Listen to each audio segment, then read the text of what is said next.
This podcast is sponsored by nobody. Hey dudes, welcome to Splat from the Past, the only 80s themed horror sci-fi show where things can get totally radical. Now today I will be welcoming Lisa Law. Lisa was a photographer back in the 60s, and she got to meet everybody in rock music back then. Oh my God. I mean, she started out, she was the assistant for the Kingston Trio's manager, and that's where it first began. And she got to meet everybody from the Beatles to hanging out with Bob Dylan and Janis Joplin and Nico and the Velvet Underground.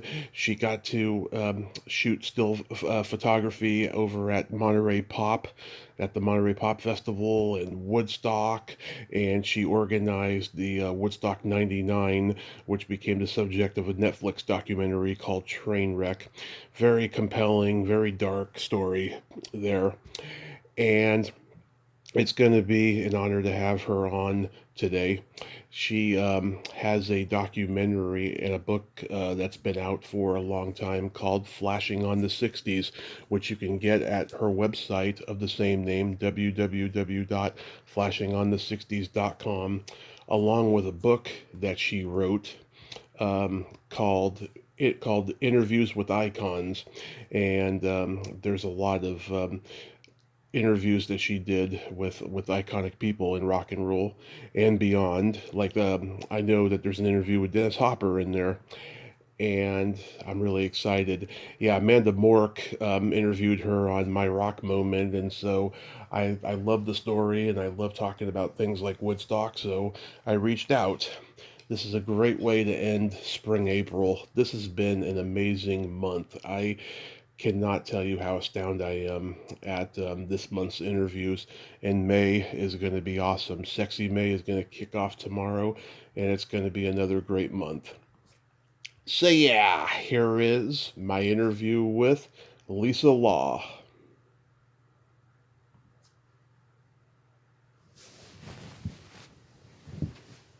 Hey, Lisa, welcome to the show. How are you today? Oh, great. How are you doing now? I am fantastic. I can't tell you what a great honor this is. Thank you so much for coming on today. You're welcome. So, going back in time, I heard you say in a previous interview that your dad was into photography. He gave you a camera at age 6. Now, I'm curious, was it one of those old cameras with the light bulbs? No, No. It was, what kind of camera was it? Do you remember? you know those little brownies? Yeah. So it was 120 milligrams. 120, not they're not 65. See, Mm-hmm. 120. So there was a bigger negative. I see. So the pictures are really clear, strong, and I shot with a Nikon F. Wow. I didn't even know Nikon was around then. Nikon's been around for a long time, hasn't it? Yeah, and those were the best cameras, especially the one that is no zoom lens, permanent lens. You know, they take much better picture. Right. That's what I shot the Beatles with. Oh, wow. That's awesome. So you probably didn't think early on you could make a living in photography. What was your original trajectory? Well, you know, he gave me a little brownie because he was a 16 millimeter man, and he was making movies about fishing in Mexico and boar hunting in Mexico and stuff like that. Mm-hmm. He gave me this camera, but he didn't say, well, you could be a great photographer and you should do this and you should. He didn't say anything. He just gave me the camera, and I ran around shooting pictures of him and my girlfriends. We went to the beach and we went clam digging and stuff like that. And I was shooting everything. I still have all those same negatives. That's good. Keep those for, mementos, generational purposes. So are you born and raised in L.A.? I was born in Burbank, Hollywood, and raised in Burbank. Nice. Were you a rock and roll fan? You know, when you were a teenager? Well, I remember, you know how the girls get on the bed and they lay on their tummy and they put their feet up in the back Yeah. and they're chewing gum, and we were listening to Elvis Presley. Hmm. So Yeah. we were into Elvis right off the bat. Yeah, there was nobody like him. He was just like from another planet. I mean, he was, what the Beatles eventually became, just, a breath of fresh air to what was going on in the world. Yeah, so I think the Beatles learned a lot from Bob Dylan. Oh yeah, no doubt. Like Elvis and Bob Dylan, they were, those guys were like, they're big heroes and stuff. And Chuck Berry, of course. Well, the Beatles, they're the ones that got Bob Dylan high. Yeah. So Bob Dylan got them high the first time. Yeah. And Did, Rick Astley, too. The Beatles, they really liked hanging out with Bob Dylan, did, especially John. did Bob Dylan tell you about getting the Beatles high? No, No. it's in all his books. Yeah. And I've done a couple of covers of this book. The one that's called Visions, Portraits, and Back Pages, forward by Bono, Yeah. published by Mofo. I'll tell you, this book is filled with stories. And I did the cover, Mm-hmm. and then I did another cover. Let's see. Oh, yeah, it's the one of him putting his chin on his fingers and a cigarette in the other hand. Here it is right here, yeah. It's called Dylan, the Biography by Dennis McDougall. Yeah. And they wanted a picture, and they said, we want this picture for the cover. And I said, well, I think you should have this picture for the cover. And they said, oh, yes, that cover is much better. And I said, as a matter of fact, why don't you use for each chapter, use that picture again, so you don't have to go around looking for pictures. Because they do have some pictures inside, the little ones, you know how they always do that? Yeah. But but I did the same picture for all the different chapters. Yeah. You got him looking at you holding a cigarette with long fingernails, dark glasses on, and then there's a reflection of L.A. downtown in his eyes, and two plates. So somebody must have been eating with him. Maybe it was me. I don't know. But I was his masseuse and his cook at the castle in 1966. And that's right after he came back from New York when he went electric. And that's what the movie's about. Oh yeah, I haven't seen the movie yet. Have you? A Complete Unknown. I've seen it 6 times. Yeah, I'm hearing nothing but good things about it. Oh, it's fantastic. You got to see it right away.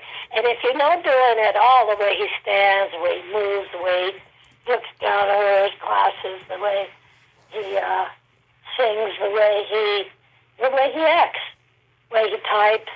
If you know anything about that, when you watch the movie, Yeah. then you see all of those movements. He's doing. Timothy did a very good job. He did 6 years of studying Dylan. And he learned how to sing 40 songs that he sings in the movie himself, and he plays the guitar and the harmonica. So he not only learned who Dylan was, but what he looked like when he played and how he played, and it's just incredible. And in one of the scenes is Al Cooper comes in, and he wanted to play the guitar, and Bob said, no, we've already got somebody playing the guitar. Sorry. Well, he's just about to do the Rolling Stones, record Rolling Stones. Yeah. And Al Cooper walks into the room, sits down at the piano, and then said, you didn't play piano. He sits down at the piano, he's looking to try to start it with like Rolling Stones. And there's this one high-pitched C chord that's played on the piano, and that's him, Al Cooper, starting the song with that. And Dylan turns and looks at him and smiles because he says, I know what he's saying to himself. He's saying, this guy is good. He reads me good. I like it. He's going to keep playing with me. And Al Cooper kept playing with him. And I read that Al Cooper was a real hard to get along with guy. Oh, yeah. Guy. But he played a lot with Dylan. And so I'm looking through my proof sheets the other day, and I came across a proof sheet of Al Cooper. And I didn't know that I had shot him. So it was amazing for me. Anyway, the movie goes on and on where he goes electric, and at that concert, everybody's going, whoa, shut up, go home, get lost. And he played Maggie's Farm. Yeah. And they were throwing things at him, and they were really pissed off because it was supposed to be acoustical concert, folk right. festival. And he made it. That's when he turned electric. He said, "No, I'm going to do electric." Yeah. And everybody complained about him, right? And it's Bob. People used to call me, "Oh, excuse me, what do you think of Bob? Yeah. What do you think he's doing now, right?" Yeah. And I would say, "Oh, he likes to do things different all the time to fuck you up." And that's how he is. I love it. Yeah, you began working with Frank Werber as an assistant. He was managing the Kingston Trio in the Bay Area when you were going to college. So he gave you a camera, and that's how the photography came to be your thing, right? Oh yeah, he gave me a camera, but it wasn't the Nikon. Okay. The Nikon I got later. But I started really shooting with that and a Pentax, Honeywell Pentax. And I was shooting. He gave me a car, too, a Ford sedan. That was very nice of him. Mm-hmm. And I was going to college in Marin, and I was studying portraiture. And this is when I learned that if you shoot a picture, shoot it as best as you can to crop it in the camera rather than cropping it later. So I'm known for cropping around the images without leaving extra space. So I do a lot of portraits. Right. And they're instantaneous. Like, I'll be sitting there, and all of a sudden I'd look at somebody, and they're making a face, or they're talking a certain way, and I just pull up my camera and start shooting. I wouldn't go over and say, "Can I shoot you?" or "Is it okay?" Mm-hmm. They figure if I have a camera and I'm in this room, that I can shoot. So I have lots of portraits of lots of musicians. Of course. Lots and lots of musicians. Have you seen my movie, Flashing on the 60s? Not yet, but I'm planning to. It's on my list. Well, I have that. That's got 4 awards in film festivals. Yeah. And then I wrote a book. What I did is I took all the interviews from the movie, Flashing on the 60s, that I did. Right. John Paul DeGioia was the backer on that. He paid for it to be made. He gave me $300,000. Nice. Without John Paul DeGioia, I could never made it. But it was wonderful to be able to have somebody totally believe in you, right, and just give you the money, and I just went for it. And then I took all the interviews and made another book with Lumen Books, and that was in 20. Let me see, I have it here. I think it was 2020. Anyway, it's starring. I mean, the people that are in it are the ones that are in the movie. Allen Ginsberg, Oscar Janiger, Ron Phelan, Wavy Gravy, John Ra, Peter Coyote, Ram Dass, Timothy Leary, Paul Krasner, Mountain Girl, Paul Krasner, Friedman, Errol Hinton, Graham Nash, Craig Preston, Keith McHenry, Dennis Hopper, Peter Fonda, Tony Price, Rick Klein, Stephen, Ina, Mae Gaskin, Taj Mahal, Mickey Hart, Johnny Rivers, Simone Ellis, Carl Gottlieb, Pilar Law, and Viola Spolin. Nice. Those are the people that are in it. Did I say David Crosby? David Crosby? No, you just mentioned it now. Yeah, David Crosby's in it too. Oh, I Nice. know. He's not in this book. He's in the movie. Oh, okay. But anyway, the movie is now still one of the best movies on the 60s. Because it shows the communes and it shows Woodstock. Oh, You know yeah. my involvement in Woodstock? Oh, yes. We're going to talk about that. But I was curious to know though. You said that you were going to move to New York and become a cab driver. Were you serious, or were you threatening him because he didn't pay you? Well, I wasn't. I was cleaning house, and I was helping him get his musicians over to the Trident so they could play. Sometimes they'd have a little too many drugs and they didn't want to go, and I'd have to escort them over. And yeah, so I wasn't making very money. So somebody told me that they'd got a job in New York as a taxi driver. So I said, I think I'm going to move to New York. I'm going to get a job as a taxi driver. And I was serious. Yeah. I was really serious because I was just tired of cleaning houses, and I was sailing boats there. I got a job teaching 40 women how to sail a boat. I ended up sailing to Acapulco, and on the way, I went with the family. It took 3 months.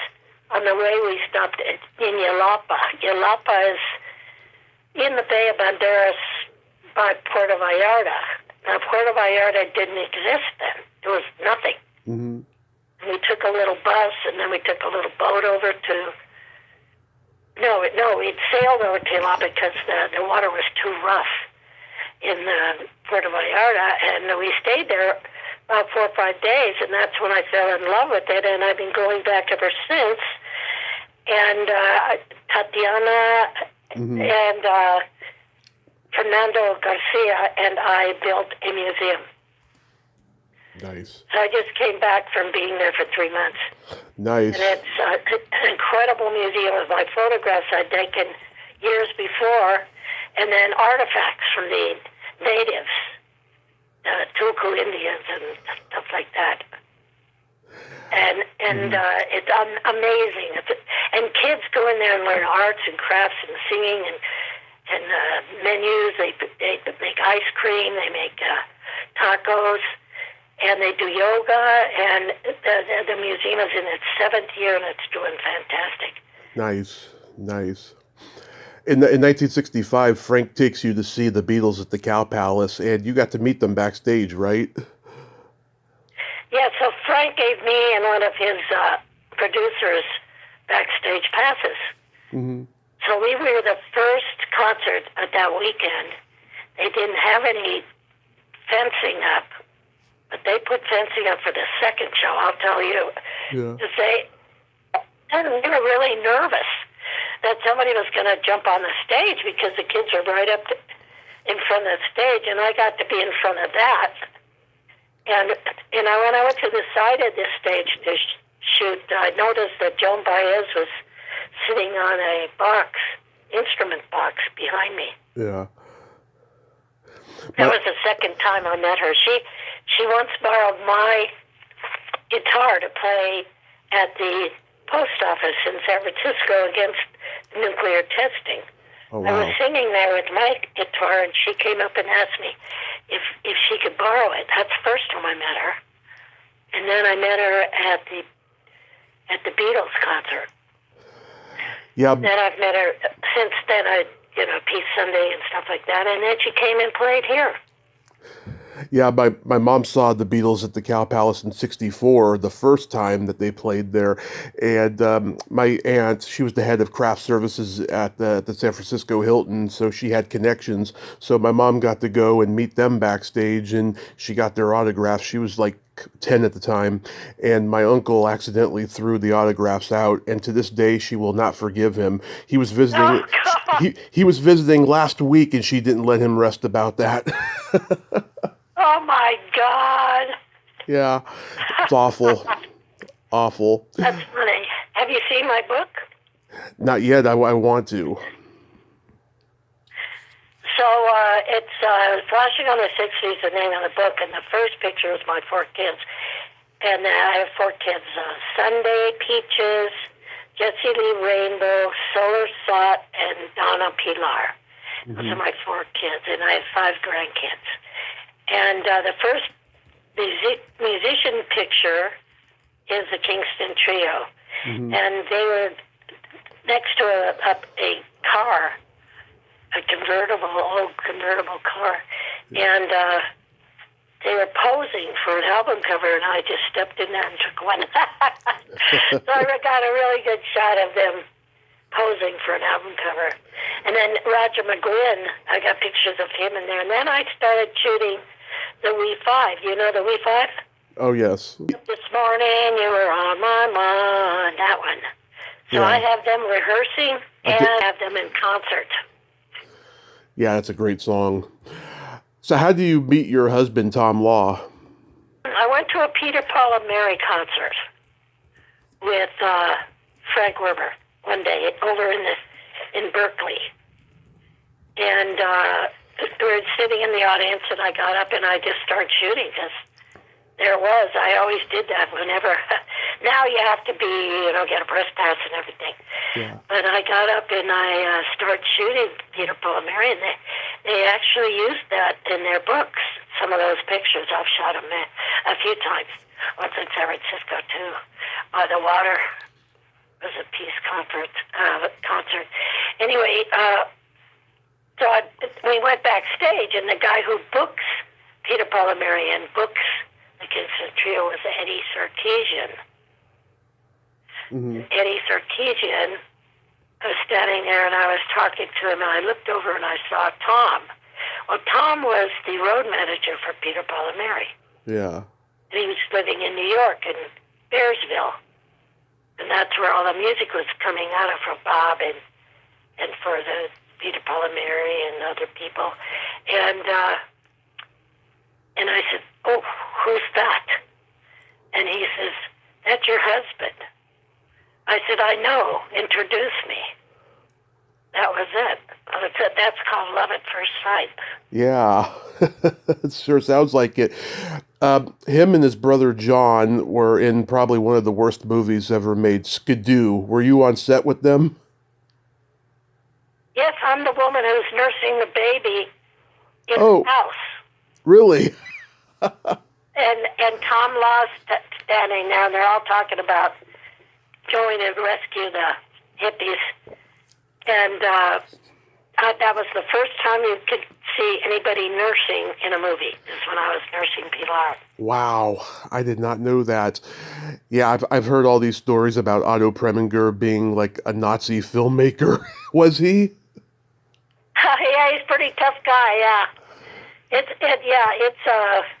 I don't think that was the worst. That's his second to the worst picture. Yeah.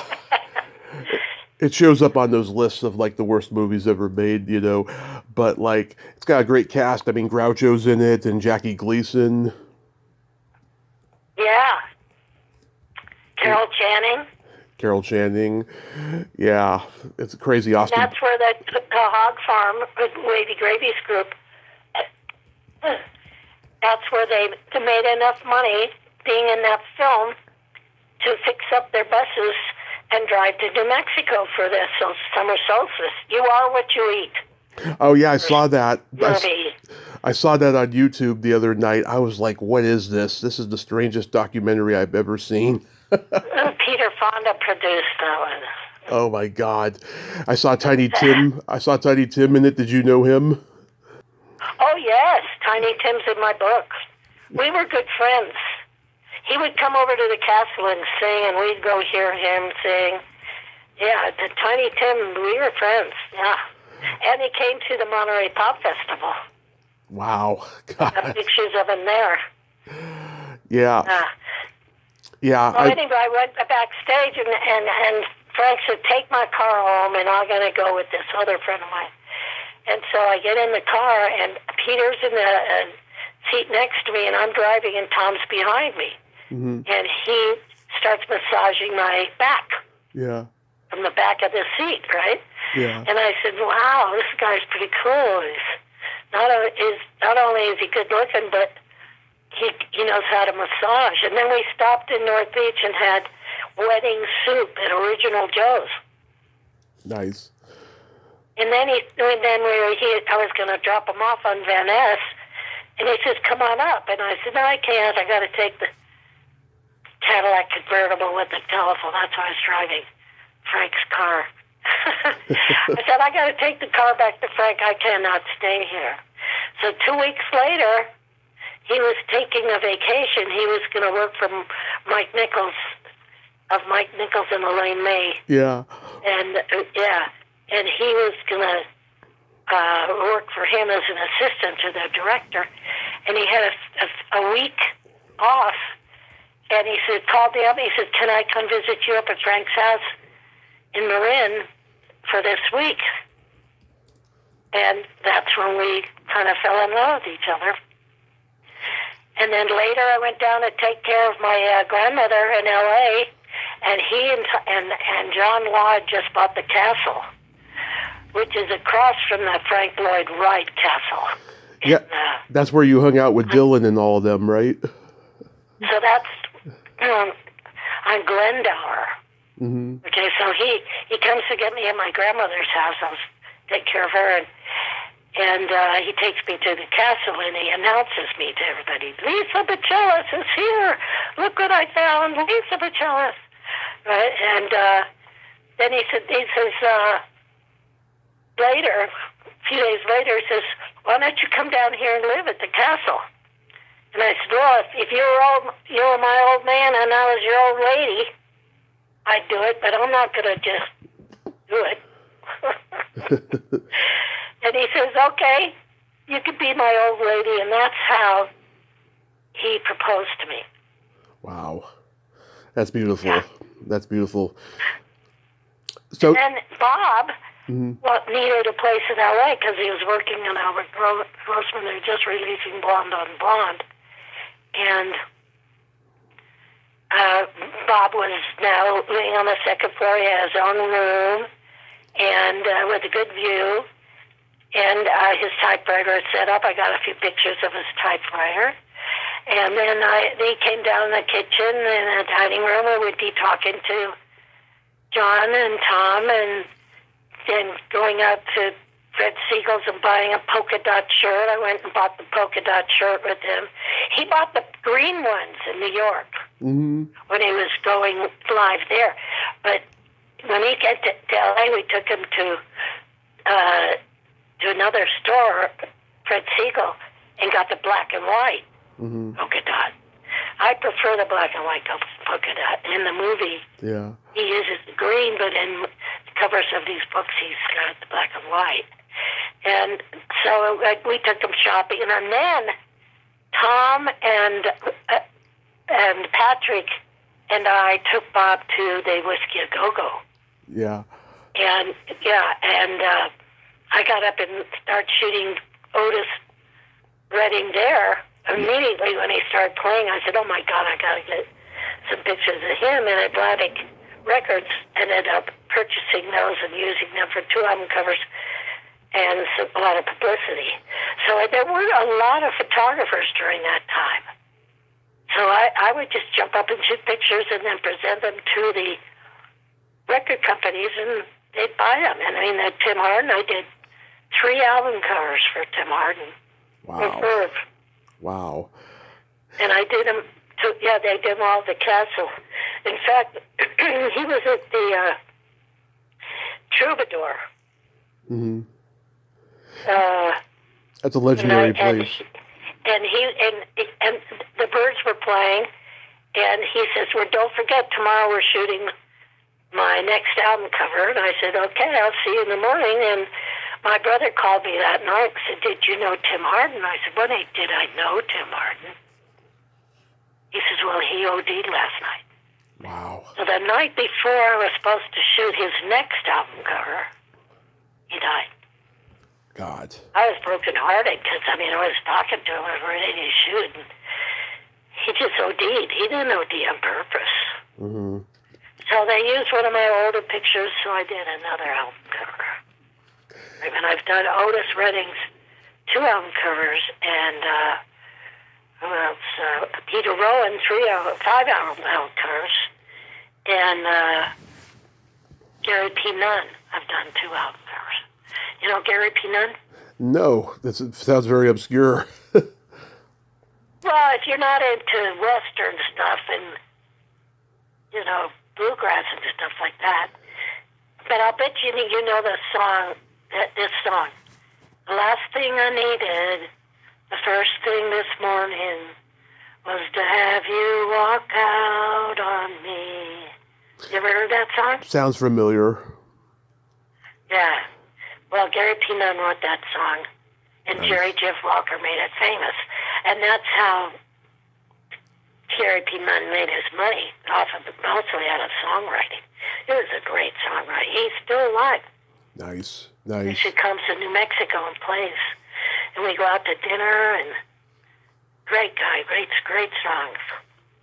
You also knew Nico, right? We were there with Bob until Tom and I left to go and live in Mexico. And Bob went to England. Yeah. And that's when he went electric in England, and everybody screamed at him, yelled at him, and Yeah. called him names. Yeah. Well, you got to see the movie. I will. No Direction. Oh, you got to see it because it's just so right on. He gets chased all over New York. The girls fall in love with him, and they're all after him, and it's just an amazing. In fact, the documentaries they're doing about him doing it. Mm-hmm. He's on Saturday Night Live a lot, singing songs that he learned, Dylan songs. He's just in love. I think he's about to go on tour just singing Dylan songs. Oh yeah. Well, he tours a lot throughout the year.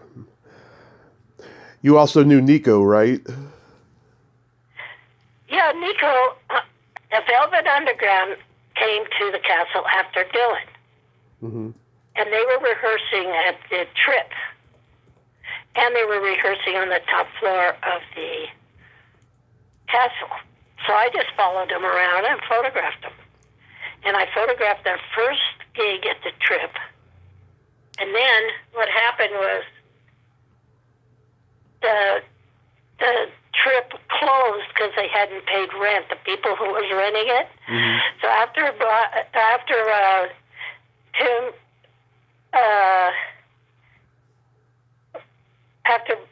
the Velvet Underground, Right. they had to close it. Nobody got to see that show. What one show it showed, but I was able to rehearse it, shoot the rehearsal. So I got some really good pictures of them with just an incredible. Andy Warhol did the show, the video show behind it, on the screen behind them playing, and that was when he was producing. Right. The Velvet Underground. It was called Andy Warhol and the Velvet Underground, and there I was shooting the rehearsal, and I got these great shots, and then that was it. It was all over. So if you look at the pictures in the Velvet Underground books, a lot of them are mine because that was one of the few times they were photographed on stage. Oh, at Max's? With a good setup behind it. Did you see them at Max's Kansas City? No. Okay, because that was the place that they played a lot in New York. No, this was in L.A. Oh, okay. The castle and at the Trip. Right. So you get the job at Monterey Pop. Was it as amazing to be there as it was to watch on screen? Monterey Pop was the best concert because there was only about 35,000 people. They had booths for everybody set up, a lawn, restrooms, and a big concert space with chairs, and then chairs all the way around. Sort of like in a football game, but not as many. And I didn't end up shooting a lot at Monterey Pop because we were the ones that set up the teepee, Tom and I, for a trip tent. And so we had to take care of the people tripping out on acid. That was our job, see? So we didn't get to go too much over to where they were playing right next to us. Mamas and Papas were playing. And Jimi Hendrix brought his guitar, and Eddie Cariff shot the famous picture of him playing, burning his guitar. And let me see, Otis. I was standing on the side of the stage, on the stage, and my dog had given birth to two puppies. One died and the other one lived, but she had, when they can't produce the milk. Yeah. That's sad. She couldn't produce the milk, and I had to bottle feed this puppy. Her name was Tingy. She was a Lhasa Apso. Oh. So I was feeding this puppy instead of taking pictures of Otis Redding. Yeah, that's one of my great moments. And then Dennis Hopper came into the teepee. He was in there 4 hours because Michael McClure had given him too much acid. He didn't take too much. So we sat in there together. So I didn't get to hear much. Ravi Shankar did some good shoot of Ravi Shankar. Yeah. Is that where you first... That's where Janice got famous, was at Monterey Pop. Oh, yeah. Is that the first time you met Janice? No, I'd already been shooting Janice, let me see. We hadn't done Monterey Pop. Okay. Monterey Pop was when we were on our way out of L.A. to have our first baby in New Mexico. And we had been at the castle. We had been at the castle, and we had been at the at Golden Gate Park and all that. So I was asked to shoot a picture of Janice for a poster, and I did that. And then I said, hey, let's go to a place where we can just walk around somebody's farm or something. And we went to a farm in Woodacre. And this is after I'd already met her and I'd already shot for the poster. It's Big Brother and the Holding Company behind her with a flag behind, and her lying down on a bench. That's a famous shot. And so she said, okay. So we went over to this farm in Woodacre, and I shot a bunch of pictures, and there's really good portraits of her in that. So those are selling in various galleries, too. Nice, and, nice. And then when she came to New Mexico, that's what happened. She came to New Mexico when she was 27, and she was doing a cigar commercial. Oh, yeah. Her manager, Albert Grossman. Yeah. So they met Tom and I down in the Taos at the La Fonda, and she said, Lisa, you need to help me. And I said, okay, what can I do for you, Janice? She says, well, I'm tired of these city men. I want me a mountain man. And I said, well, why don't you come up to a ranch up in Churches, and we'll see if I can find you a good mountain man. I had no idea if I could find her, Mountain Man. And she got up there just before I got back from shopping, and it turns out the guy I thought about was there. And they went to have a drink at the at the Truch's bar. And then he says, I have a potato baking in my wood stove up in my adobe. Let's go check it out. So they'd already been drinking at the bar, and they go up there and they spent the whole night making love. That's exactly what she wanted. Wow. I love it. Got her Mountain Man, and she made love, and the next picture I took of her is leaning up against the adobe wall of my house with Tommy Masters next to her, who was helping us garden. He became Dylan's road manager for 15 years, driver, and she was there. That picture of her and Tommy is now the most famous picture of Dennis. That's right after she met her Mountain Man. Wow. So yeah, that's a great picture. Yeah. So you now get to Woodstock, I heard you say previously you fed all the people there, and I'm sure the rain was pretty awful, right? Well, you were saying what did I feel about Monterey Pop, and I feel Monterey Pop's concert in all, because of the weather situation, and people had places to sleep, and there was places to eat, and that was, and the great musicians that played there, who played there too, and I would say that Monterey Pop was the best. Yeah. Because Woodstock what it was, they were only supposed to have about 180,000 people there.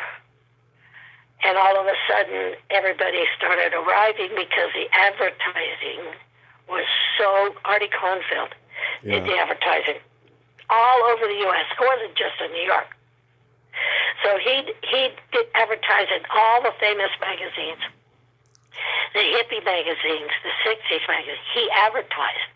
That's how he got everybody to come. And so they're coming in, and it was pretty soon there were 500,000 people. And we were in charge of security. They came and hired us it was in 68 in Aspen Meadows in New Mexico. And then so in 69 is when we went. They sent a big American jumbo jet to pick us up at Albuquerque. Yeah. And even my teepee poles went in there. We took two teepees, Tom and I did. And I was pregnant with Pilar at this point, too. Mm-hmm. No, I was pregnant with Solar, and I already had a 2-year-old with me. It's Pilar. And so we flew with all the hog farmers, and they picked us up in buses and drove us up to the site. And then the girls and I are having a meeting, and Tom's putting up the first teepee, big giant teepee. It's just him and a cow and that teepee going up. Yeah. And the girls and I are talking. They said, well, we're going to go get some couple pots and some rice and cook something. And I said, well, I don't know. Look out there at the field. What do you see? And there are like 30,000 people already out there. And I said, I think we're going to have to feed the people, because I don't think those food concessions up on the hill, there was only like 4 of them. That was going to run out. We knew it was going to run out right away. Mm-hmm. So I said, it's going to run out, and then they're going to have nothing to eat, and it's going to be a disaster. I said, why don't you let me go and ask John Morris? So I walked into his trailer, and I said, John, could you give me $3,000? I think these people are going to starve to death. And so he said, sure. And then Peter White Rabbit and I got a truck. We went down to Greenblatt's in New York, and we spent all that money in one day. Mm-hmm. So we got some more from the office downtown from John and Joel. And they cleared it with John. He says, give her whatever she wants. So they gave me another $3,000.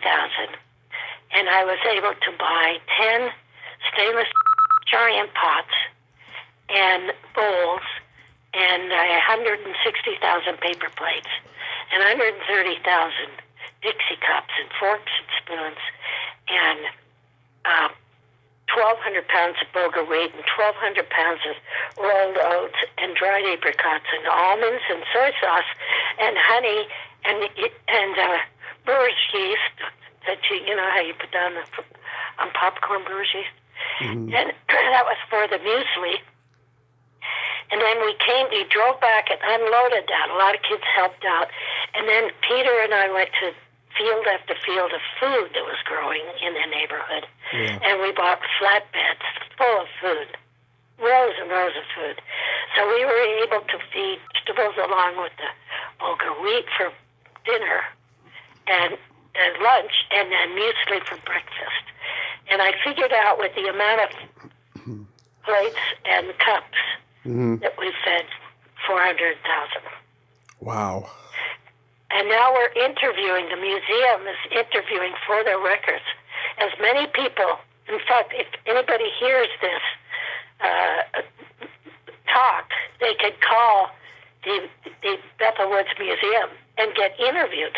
Because we've already interviewed 2,000 people who went to Woodstock. Wow. And I told Joel, Neil, who's the head of the museum, I said, Neil, ask them, did they eat? So they found out that most of them ate at the hog farm because the concessions ran out. Well, they brought some of their own food, but it was that they ran out of food the first day. Yeah. Yeah, so everybody was fed well, and we had leftovers which we gave to communes that helped us. And I had designed a kitchen and 5 food booths, and there they go. On Saturday they started eating over there, and their lines were really long. And I even got up on the stage and announced it. Yeah, so that's my claim to fame is helping feed 400,000 people at Woodstock, and Wavy Gravy and Johanna Ra were part of that too. Wavy was always on the stage announcing things. Oh, yeah. He said, what we have in mind is breakfast in bed for 400,000.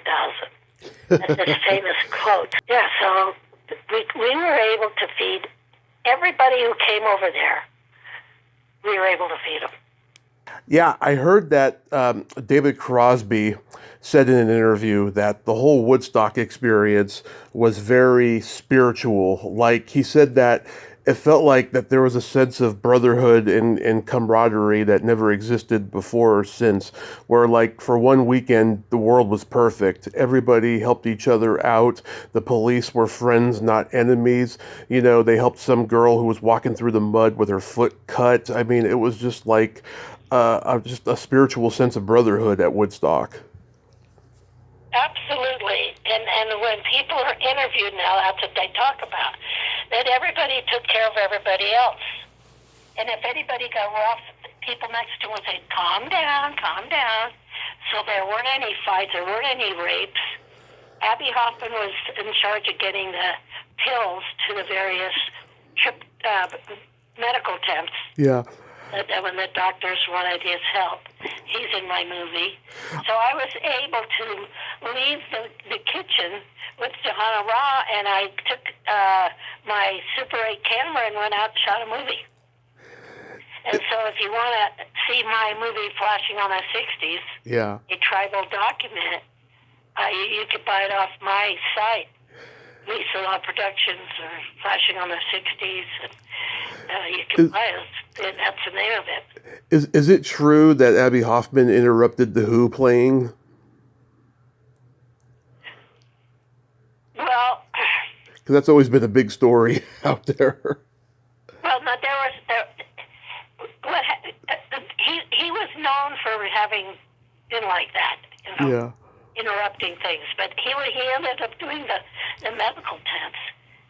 So I don't think anybody did anything that was bad because there was no police.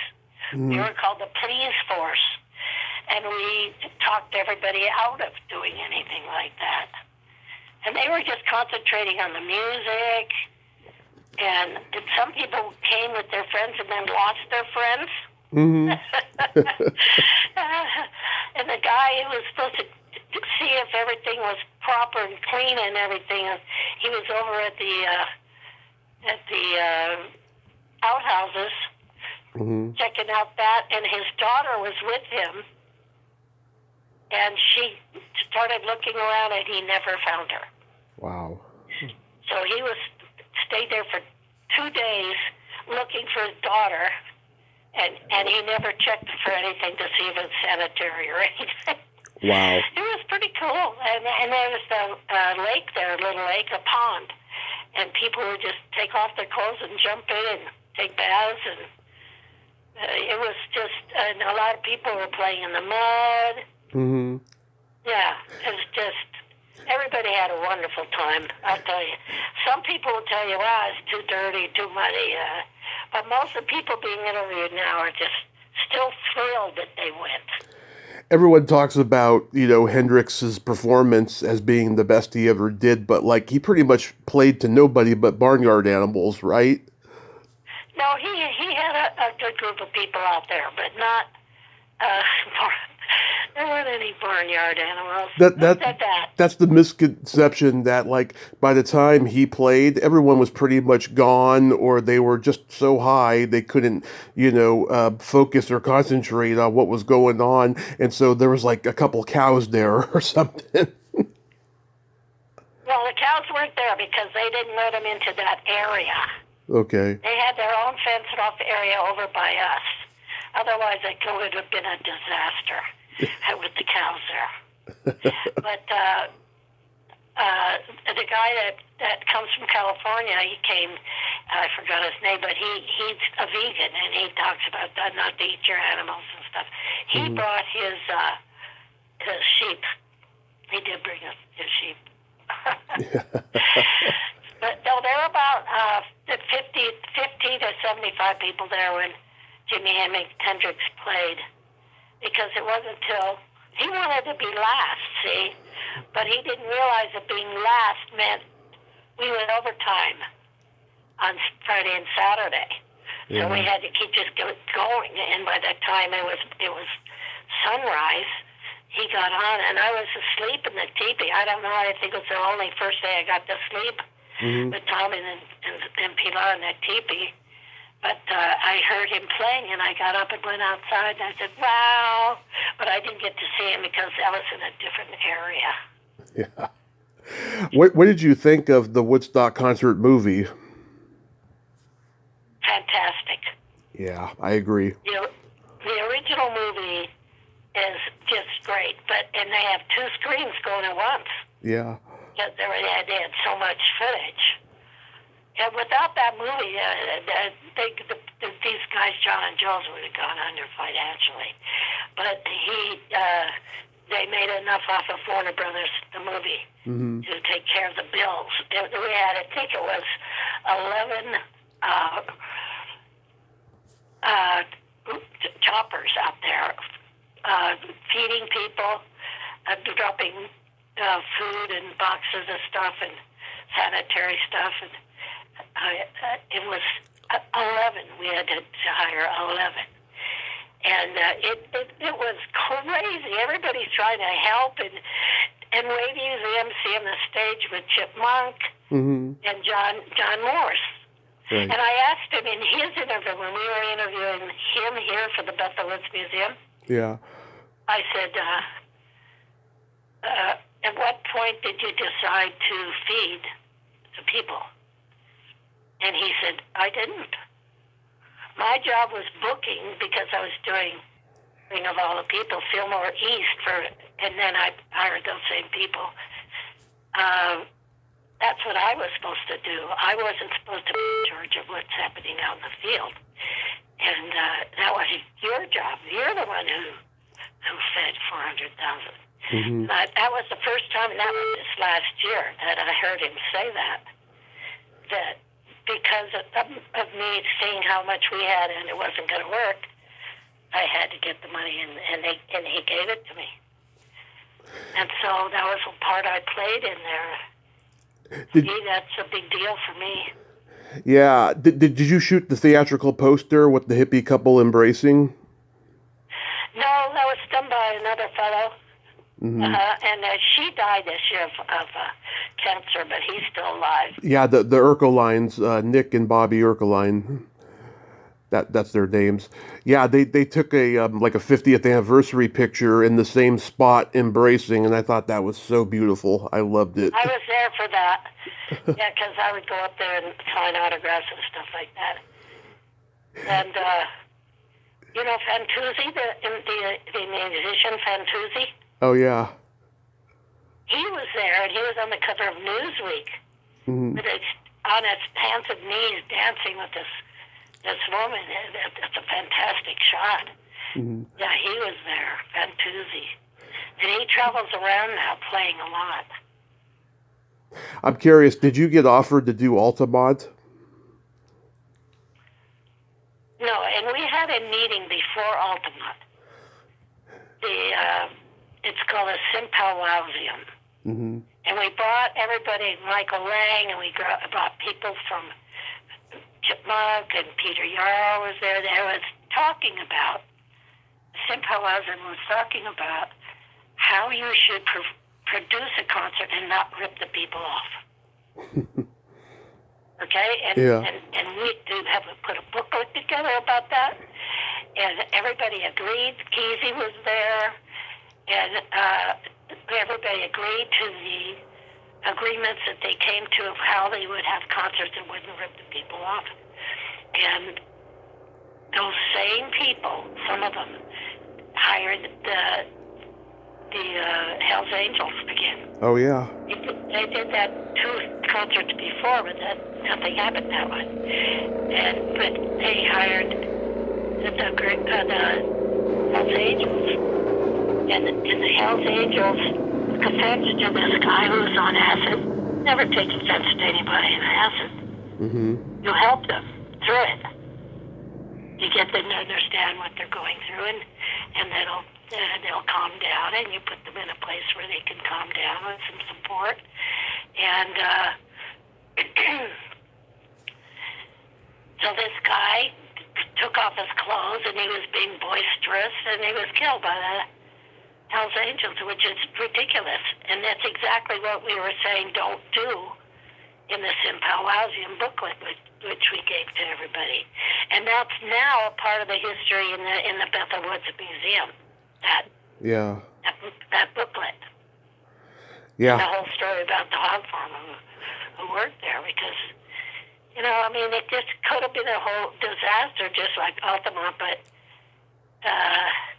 it would have been worse.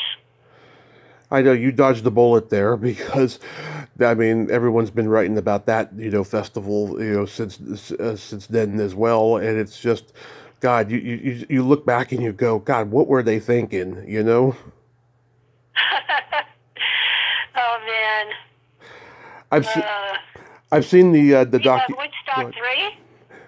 Oh well, that too. Yeah, I was just about to mention. I saw the documentary Trainwreck, and I didn't know anything about Woodstock '99 until I saw it, and I was like, man, I mean, that's got to be one of your biggest regrets in life, huh?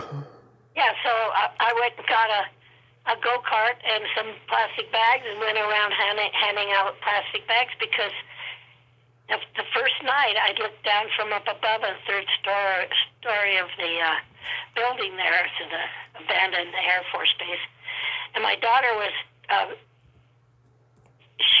Michael Lang's assistant, and I said, Pilar, look down there. You see that big, huge trash container down there, and how the trash is falling out of it and it's on the ground?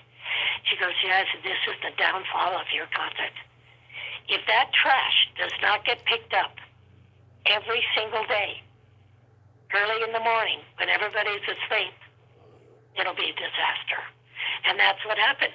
Yeah. There were over 1 million plastic bottles on the ground and no place to put them because the trash guy backed out of the deal. Were you at Woodstock night? There's a famous line. Mhm. Pilar's up on the stage with Michael and the trash guy. And she turns to the trash guy and she says, hey, My mom's out there collecting the trash. And he says, better her than me. Ah, God. Can you imagine that? Yeah. I mean, I was concentrating on trash. That's what the hog farm's supposed to do. Yeah. They're supposed to take care of everybody. And there were 1 million plastic bottles floating down urine coming out of the outhouses because there wasn't enough. Where were you at Woodstock 94? I was in all of them. Mm-hmm. Yeah. 94 was not so bad, except they were doing crowd surfing and what's it called? I don't know. Well, anyway, they were doing that thing where they surf over the crowd, and then when they're surfing, they take a razor blade and cut them. And so a lot of people were making it up to the stage, surfing, and then they'd have to be put in an ambulance and taken to the hospital to take care of their cuts. Mm-hmm. And people were freaking out about that. They couldn't believe it. So the second day, which was Saturday, and we went up to the side of the stage, me and a couple of my kids and some other kids I brought up with me, and we shot Graham Nash, Crosby, Stills, and Nash and Young on the stage. That was a great shoot, right out there on the stage with them. And even Bob Dylan was going to play the following day. Oh, yeah. Two different stages. And I said, I'm going, kids. Who wants to go back to New York with me? And what we ended up doing was going over to Bethel. Mm-hmm. And Richie Havens was not invited to the 1994 concert, which is weird. But he got a hold of a bunch of people over at the original concert space at Bethel, and they set up a stage, and they got some microphones and speakers, and they had a concert. Mm-hmm. And so we went over there and spent the whole day, and what people would do is they'd play over at the other place, and then they'd come over to Bethel and play for free. It wasn't huge, but that's what happened. Yeah. And it was great. And so we spent Sunday there, and then we left Sunday night. So 1994, there was no way to get through the crowd. It was just too crowded, and the people were setting up their tents all over right in front. So in order to go to the bathroom, you had to go find a plastic bag. And then they'd hang these bags from the trees. Mm-hmm. And it was just disgusting. And the food cost too much. Excuse me. Mm-hmm. And their water cost $5 a bottle. And the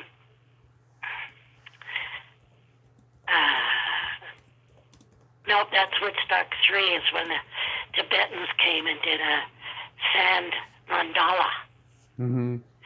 And if you went into that tent to see the Tibetans doing the sand mandala, there were hundreds of people asleep on the ground because there was no shady place. So it was a disaster in all ways. You know, it's just everybody was getting so dirty and it's terrible. Yeah. And the movie shows how terrible it was. Mm-hmm. Yeah. Yeah. Train wreck, Woodstock 99. Yeah, that was... And I'm out there trying to save everybody. I'm going to have a big role in it. I'm out there trying to save them. They flew me in to interview me. And, oh, my God. And then he couldn't do any more concerts after that. Nobody wanted to back him. Oh, my God. So the next one was at Bethel, and I was there for that. And he was over at Yasgur's farm, but he never came over to Bethel where the big concert was. Mm-hmm. So to wrap this up, Lisa, your books, Interviews with Icons and Flashing on the 60s, they're available on your website, and are they on Amazon? They're not on Amazon. FlashingOnThe60s.com, you can get my movie. And if you want to get the book, we're sold out. We sold, as soon as my daughter Edition 1 gallery up on Canyon Road. We sold out everything. We were selling them already, and we sold out. But you could go to eBay, and they sell used Flushing R60s. Oh, yeah. Usually in really good shape. Right. Yeah, and then you can get it from $9 to $25.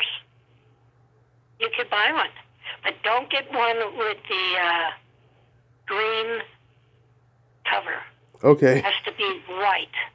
Because Chronicle Books published the third edition incorrectly, and halfway through the book it looks like newsprint. Okay. So get the white one. Anyway, I'm going to be doing a lot of presentations of my photos. In fact, I've appeared at the Violet Crown. There's a show of the 60s movement in their big room because I have so many different things that I shot. Mm-hmm. That, Paul Butterfield, the blues band. Oh, yeah. Well, Lisa, I thank you so much for coming on today. You lived an amazing life, and I thank you for continuing to share it with us archivists. And I hope you have a great rest of your day and be safe out there. You too. Take care. Okay. And thank you for having me. My pleasure. Bye-bye. Bye. Well, there you have it. Lisa Law. Oh my God, isn't she a sweetheart? And oh my God, those were great friggin' stories, weren't they? Oh my God, I enjoyed every one of them, talking about Woodstock especially. And oh my God, just everything about, Bob Dylan and Nico and Janis Joplin, and that Skidoo anecdote. Wow. I don't plan on ever seeing that movie again, but next time I do, I will definitely keep my eye out from her. She was the first woman to quote unquote nurse a baby on film in 1968. Wow, that is mind blowing. I didn't even realize that. And you all know what a movie buff I am. Well, until next time, this is Tommy Throwback Kovac saying there's no shame in living in the past because the present sucks. Later, dudes.